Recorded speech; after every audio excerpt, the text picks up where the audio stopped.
Kalau kita boleh klaim kan yang paling tahu isi desanya itu pasti warga desa.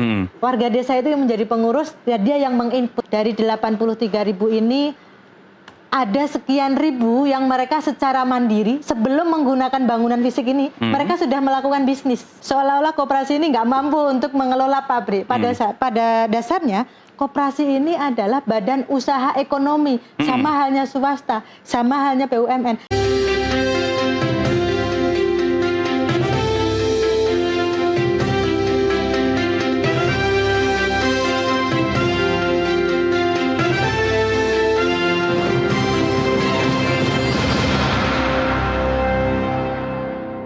Pemirsa, Anda masih menyaksikan Nusantara Economic Update Spesial bersama saya Rian Antono dan masih bersama kami Wakil Menteri Koperasi Farida Fariha. Ibu Farida, melanjuti dialog tadi kita terkait dengan seperti apa sebetulnya peran dari Koperasi Desa Merah Putih terimplementasi di desa-desa. Apakah betul bisa menjadi penyangga ekonomi mereka ketika berbagai sentimen-sentimen global ini terjadi? Ya, yang pasti Koperasi Desa Merah Putih ini dihadirkan untuk menjawab kebutuhan masyarakat desa. Kebutuhan masyarakat desa itu apa? Satu, mereka butuh pangan kehidupan sehari-hari, barangnya ada. Yang kedua, kalau barangnya ada, mereka butuhnya harga murah. Nah, yang terjadi sekarang, barangnya seringkali terjadi kelangkaan karena rantai distribusinya yang belum rapi. Yang kedua, terkadang harganya melonjak semena-mena sesuai dengan para pemodal yang menguasai komoditas tersebut. Nah, dua hal ini yang hari ini sedang ditata untuk diselesaikan melalui Koperasi Desa Merah Putih. Tadi sebelum saya ke sini, kita RDP dengan DPR RI. Salah satu anggota Dewan menyampaikan bahwasannya Koperasi Desa Merah Putih di dapil beliau itu sudah berjalan baik, mendistribusikan, menjual barang-barang subsidi negara termasuk dari beras SPHP, minyak, pupuk, dan LPG. Yang kemudian di tengah kendala putus pasokannya dan mereka bingung. Ini artinya apa? Artinya pengurus-pengurus atau tata kelola Koperasi Desa Merah Putih ini sebagian yang sudah menjalankan model bisnisnya untuk menyalurkan barang-barang subsidi negara seperti yang disampaikan oleh Pak Presiden, ini ternyata sangat dibutuhkan oleh masyarakat. Buktinya apa? Buktinya ketika pasokannya ini berhenti, mereka resah. Mereka meminta kami untuk membantu percepatan proses pasok tersebut. Ini yang hari ini sedang kita rapikan. Dan kita yakin bahwasannya keberadaan Koperasi Desa Merah Putih untuk menyalurkan, terutama menyalurkan barang-barang yang disubsidi oleh negara dan itu adalah kebutuhan dasar untuk pangan, untuk kehidupan sehari-hari, itu menjadi sangat penting. Dan yang kedua, tantangan global juga luar biasa, rantai pasok pangan menjadi isu semua negara yang hari ini juga sedang ditata oleh pemerintah. Baik itu distribusi barang dari atas ke bawah, barang-barang yang disubsidi negara untuk disalurkan, penyalurannya, rantainya diefisiensi agar tidak terlalu banyak pemberhentian sehingga akhirnya barang sampai di bawah itu dengan harga murah. Di rantai pasok yang lain, barang-barang hasil produksi pertanian, perkebunan, UMKM yang ada di desa tersebut dikonsolidasi, di off-taker sama Koperasi Desa Merah Putih, kemudian dikirimkan atau dijual ke daerah yang memang tidak memiliki produktivitas tersebut atau disalurkan ke industri-industri yang membutuhkan. Jadi rantai pasok yang sedang dibangun ini rantai pasok dua arah yang harapannya bisa meminimalisir atau mengefisiensi rantai pasok yang ada selama ini. Agar apa? Agar harganya murah dan barangnya tersedia. Yang terlebih penting lagi, barang-barang subsidi negara ini agar rapi, bisa ke-tracking. Di dalam pengawasan dan pengawalan Koperasi Desa Merah Putih, kami Kementerian Koperasi memfasilitasi ada namanya SIMKOPDES, Sistem Informasi Manajemen Koperasi Desa. Di dalamnya menjadi big data. Ada potensi desa di sana tercatat. Siapa yang mencatat? Semua pengurus yang ada di desa tersebut. Jadi kalau kita boleh klaim kan yang paling tahu isi desanya itu pasti warga desa. Warga desa itu yang menjadi pengurus, ya dia yang menginput desa saya isinya apa saja dan apa yang bisa dikomersilkan itu mereka. Ini semua tercatat di SIMKOPDES. Yang kedua, semua pengurus, pengawas dan anggota tercatat di SIMKOPDES secara digital sehingga kita tahu oh ini pengurusnya, ini database-nya dan sebagainya. Yang kedua, transaksi bisnisnya juga tercatat di SIMKOPDES juga sehingga kita bisa melihat oh Koperasi Desa Wuling itu satu hari ini sudah bertransaksi berapa juta, sudah menyalurkan barang berapa biji. Yang nggak kalah penting adalah semua barang subsidi negara ketika diserap atau disalurkan melalui Koperasi Desa Merah Putih bisa ke tracking. Katakanlah Bulog menyalurkan 5.000 ton beras SPHP melalui Koperasi Desa Merah Putih. Di sana tercatat secara jelas 5.000 ton ini ke desa mana aja, ke kabupaten mana saja. Sehingga kita akan tahu mana yang belum tersentuh oleh bantuan atau barang-barang subsidi negara, mana yang kelebihan, mana yang belum tersentuh, dan mana yang harus didorong. Ini bagian dari kami mengoptimalkan jaringan Koperasi Desa Merah Putih ini melalui digital untuk memastikan barang-barang subsidi negara ini memang sampai pada mereka yang berhak. Lalu terkait dengan pembangunan sendiri, ketika kita ketahui Koperasi Desa Merah Putih ini menjadi proyek atau prioritas pemerintah, bagaimana Kementerian Koperasi dan juga pemerintah memastikan bahwa pembangunan Koperasi Desa Merah Putih ini bukan hanya pembangunan saja? Apakah ada proses monitoring yang terjadi, keberlangsungan dari Koperasi Desa Merah Putih menjadi pusat ekonomi desa? Ya pasti, tentu saja kami jadi yang lebih penting Mas, kami perlu sampaikan bahwasanya pembangunan Koperasi Desa Merah Putih ini adalah fasilitas kebutuhan bisnis yang memang dibutuhkan. Awalnya dulu Satgas Koperasi Desa Merah Putih dibentuk pada tahun 2025 sesuai dengan Inpres 9 dan Kepres 9 2025 itu adalah akses pembiayaan. Seiring waktu koperasi kelembagaannya terbentuk, kemudian ternyata fakta lapangan di bawah ini untuk bisa memaksimalkan model bisnis atau bisnis yang dilakukan oleh Koperasi Desa Merah Putih, maka perlu fasilitasi gedung atau gudang yang cukup proper untuk kemudian mereka melakukan bisnis di desa-desa. Contoh misalkan mereka ini bisa akses pupuk sekian puluh ton atau sekian ratus ton, tentu saja membutuhkan tempat yang sangat layak, sehingga di perjalanannya Koperasi Desa Merah Putih ini dikeluarkanlah Inpres 17 2025 dalam rangka percepatan pembangunan fisik gerai dan pergundangan Koperasi Desa Merah Putih untuk memfasilitasi proses bisnis Koperasi Desa Merah Putih ini. Jadi tidak sekonyong-konyong ini adalah program pembangunan, enggak. Program pembangunan fisik ini dilahirkan karena kebutuhan atas bisnis yang dilakukan oleh Koperasi Desa Merah Putih.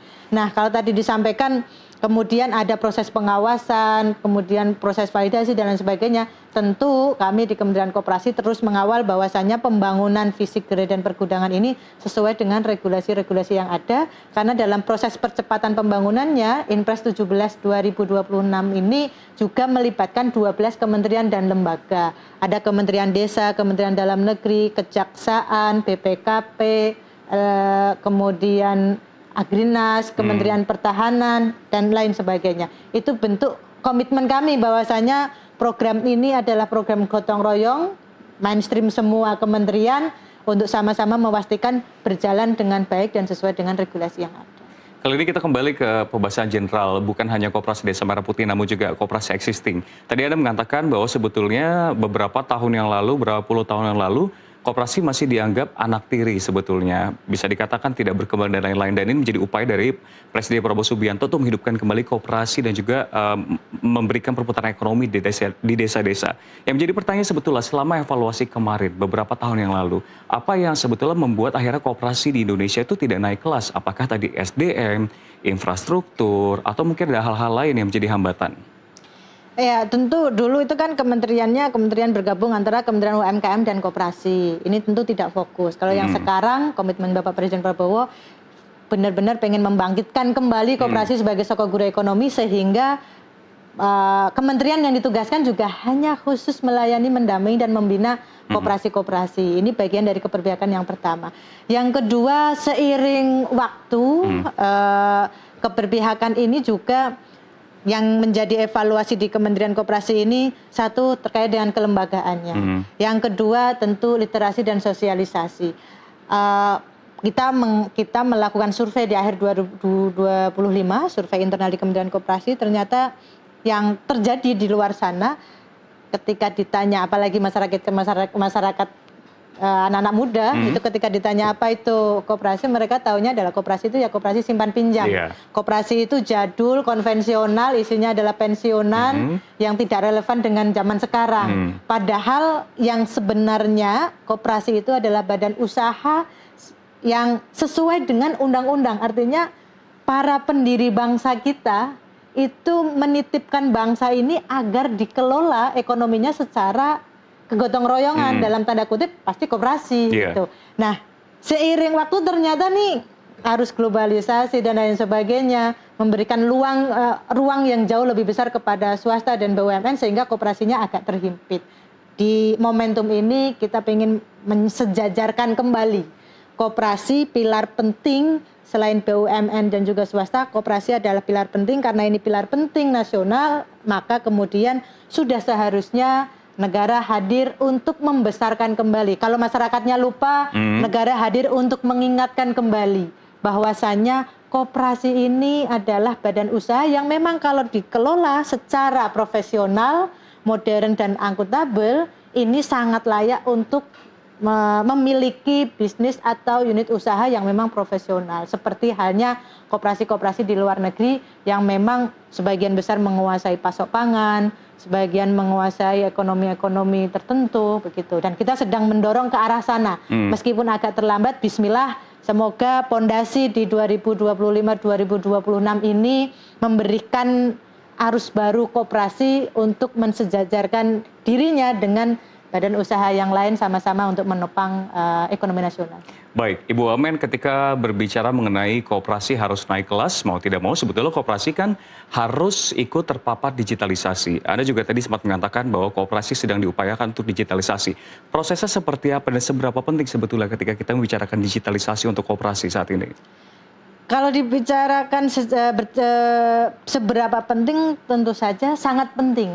Kenapa? Karena dunia usaha sekarang semua usernya, konsumennya itu pengennya praktis, cepat, mudah, bisa diakses kapan saja. Itu yang pertama. Yang kedua, tata kelola operasionalis di dalam bisnis usahanya, mereka juga pengennya pimpinannya bisa mengakses informasi secara cepat, bisa melakukan transformasi secara cepat agar pekerjaannya lebih efisien. Kalau efisien tentu saja biaya operasionalisasinya lebih rendah sehingga bisa bersaing dengan badan usaha yang lain.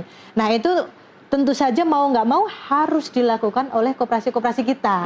Nah ketika koperasi-koperasi kita masih nyaman dengan kondisi yang lama, maka tugas kami di Kementerian Koperasi untuk mendorong bahwasannya kita nih sedang memiliki tujuan untuk mensejajarkan nih antara koperasi dengan badan usaha yang lain. Tentu saja koperasi juga harus mengikuti standarnya badan usaha yang lain yang tadi dibilang profesional. Satu, SDM-nya harus profesional. Yang dilakukan Kementerian Koperasi apa? Melakukan pelatihan-pelatihan, melakukan bimbingan, peningkatan kapasitas. Yang kedua, mengadopsi sistem digital. Di Kementerian Koperasi, di koperasi-koperasi kita sudah menemukan beberapa, meskipun belum mayoritas, tetapi mereka sudah mengadopsi, ada yang mobile, sehingga saya sebagai anggota koperasi bisa melihat, oh simpanan saya per hari ini berapa, saya bisa membeli dalam bentuk voucher dan lain sebagainya itu digital. Sebagian sudah mengadopsi tersebut, sebagian lagi masih dalam proses. Tentu ini tugas berat dan menantang, tetapi kita yakin seiring waktu ketika SDM-nya ditingkatkan, tata kelola pengawasannya terus dilakukan, kami yakin koperasi bisa eksis kembali menjadi sokoguru ekonomi nasional. Ibu Wamen, ini fair-fairan sebetulnya. Saya kan dari kacamata di mana daerah sebetulnya nggak ada koperasi desa merah putih, daerah perkotaan, seperti itu katakanlah. Tapi kalau berbicara mengenai animo masyarakat di mana KDMP ini berdiri, itu seperti apa? Apakah betul mereka animonya sangat tinggi? Belum lagi kan Anda mengatakan bahwa ada upaya untuk meningkatkan skill dari sumber daya manusia, anak-anak muda di sana. Yang pertama, yang tadi saya sampaikan, sebelum adanya bangunan fisik Koperasi Desa Merah Putih itu, mereka sudah melakukan bisnis lebih dulu. Jadi hampir ada ribuan Koperasi Desa Merah Putih. Jadi kalau boleh flashback, ada 83.000 kelembagaan Koperasi Desa Merah Putih di setiap desa dan kelurahan. Dari 83.000 ini, ada sekian ribu yang mereka secara mandiri sebelum menggunakan bangunan fisik ini, mereka sudah melakukan bisnis. Mereka sudah melakukan bisnis, mereka sudah melakukan jual beli, mereka sudah sudah kemudian melakukan memetakan potensi desanya, ada yang punya ternak, ada yang saya pernah ke Cianjur itu mereka jadi suppliernya SPPG. Ini membuktikan bahwa animo masyarakatnya tinggi. Kenapa disebut tinggi? Belum ada fasilitas pergudangan dan bangunannya saja, mereka sudah mau menginisiasi. Bahkan di daerah Jawa Barat ada yang melakukan antar produk ke konsumennya. Di daerah Kalimantan Barat ada yang usahanya selain mengantarkan barang-barang kebutuhan sehari-hari ke warga desa sebagai anggota, melakukan usaha untuk pengolahan sampah. Ini bentuk dari animo masyarakat yang tinggi. Mengukurnya dari apa? Sebelum fasilitas bangunan yang modern ini ada, mereka sudah melakukan itu. Sungguh ini adalah berita baik. Tentu saja sebagian pasti ada yang menolak juga, dan kami tahu persis kalau yang menolak mungkin masih belum terinformasi dengan baik. Karena sejatinya Koperasi Desa Merah Putih ini dihadirkan oleh negara untuk mereka yang berada di desa. Kita cita-citanya suatu saat nanti, sekarang masih dalam proses, suatu saat nanti masyarakat di desa sadar betul bahwasanya Koperasi Desa Merah Putih ini lembaga usaha ekonomi milik mereka, sehingga ketika mereka sudah memiliki, mereka akan antusias, mereka akan menjaga, mereka akan mengembangkan. Yang terjadi sekarang itu kan kita agak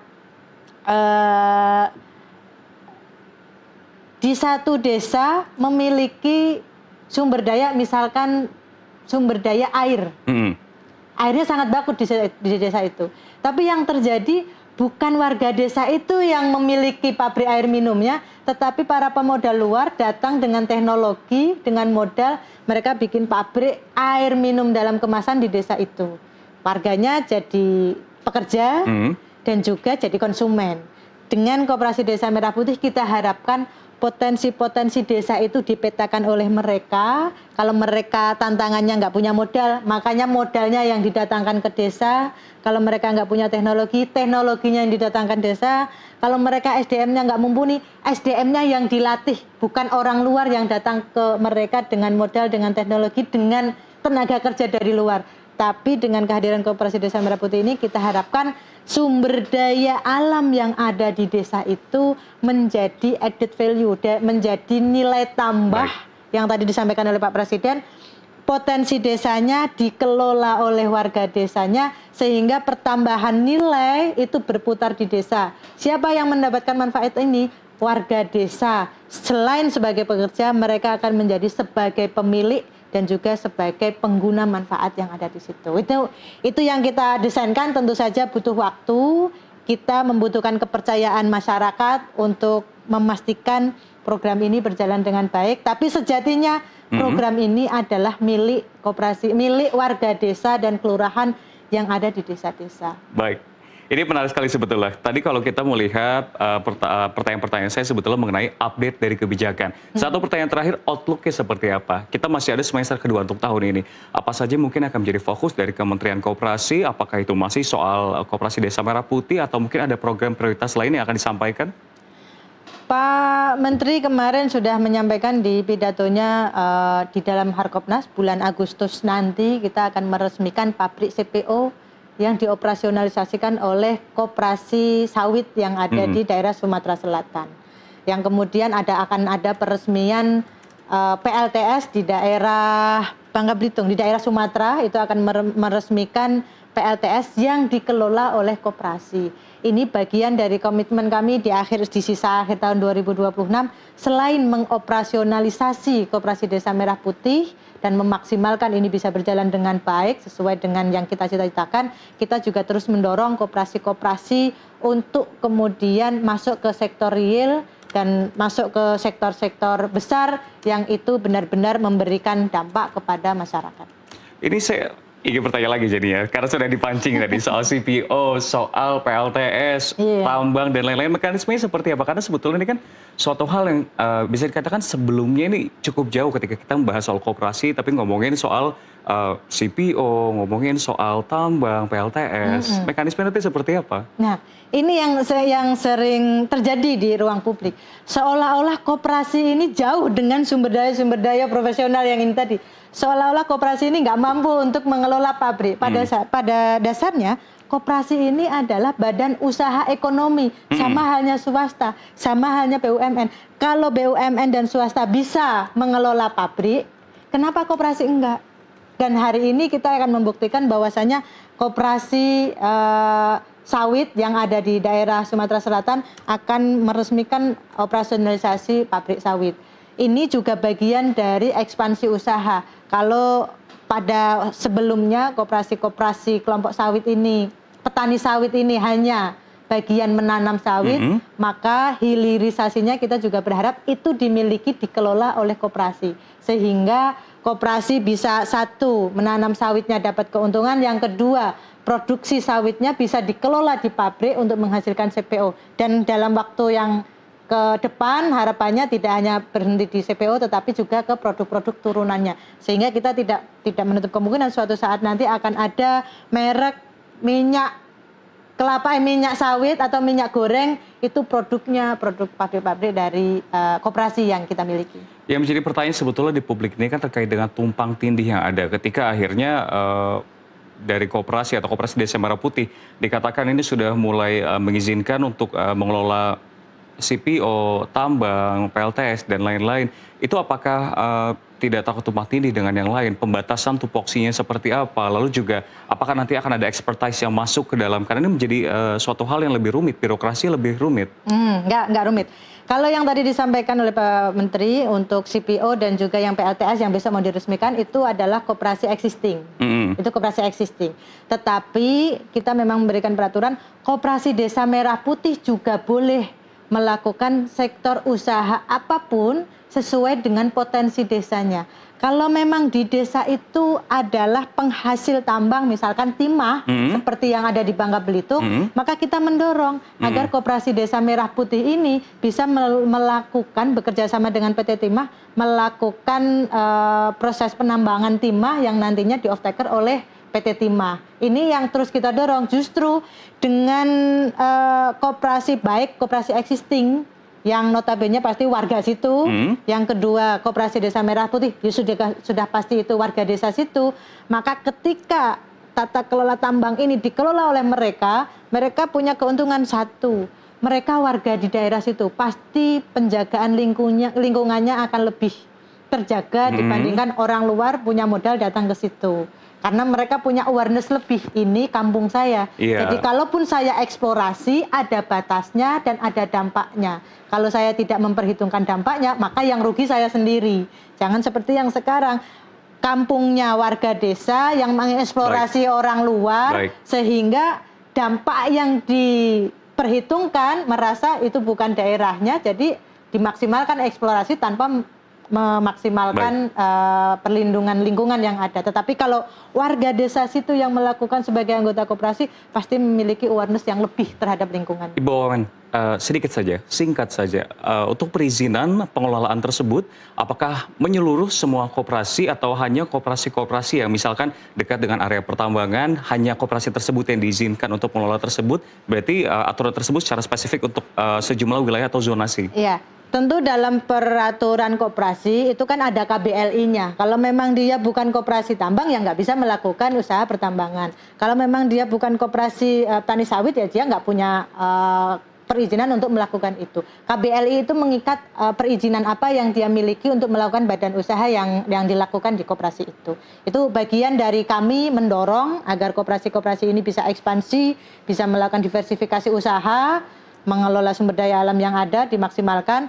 Yang kedua, kami juga bisa memantau bagaimana tata kelola dan pelaksanaan bisnis usaha yang ada di koperasi-koperasi itu. Tentu nggak sembarangan koperasi kemudian bisa mengelola apapun. Itu bukan surat izin satu izin untuk semua, bukan. Ada batasan KBLI dalam perizinan operasionalisasi di koperasi. Baik, jawaban yang luar biasa sebetulnya. Saya ingin banyak bertanya, namun sayang durasi kita sudah terbatas sebetulnya.